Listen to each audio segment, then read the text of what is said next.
আল্লাহ তাআলার নবীদের মধ্যে একজন বিশেষ নবী ছিলেন সুলাইমান আলাইহিস সালাম। তিনি শুধুমাত্র মানুষকেই নয়, বরং পৃথিবীর অন্যান্য প্রাণীকেও নিয়ন্ত্রণ করতে পারতেন। তার অসাধারণ ক্ষমতা এবং প্রজ্ঞা তাকে অনন্য করে তুলেছিল।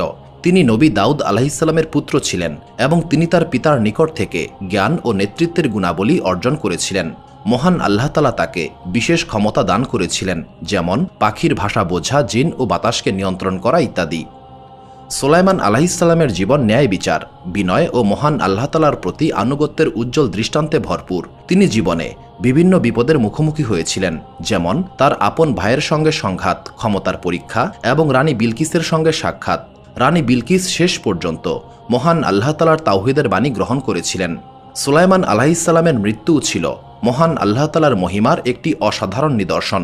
তিনি লাঠিতে ভর দিয়ে দাঁড়িয়েছিলেন এবং জিনেরা তার মৃত্যু বুঝতে পারেনি।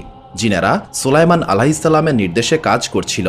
যখন উই পোকা তার লাঠি খেয়ে ফেলেছিল, তখন জিনেরা বুঝতে পেরেছিল তিনি মারা গেছেন। সুলাইমান আলাইহিসসালামের জীবন আমাদের ন্যায় বিচার, নেতৃত্ব এবং মহান আল্লাহ তাআলার প্রতি আনুগত্যের গুরুত্বপূর্ণ শিক্ষা দেয়।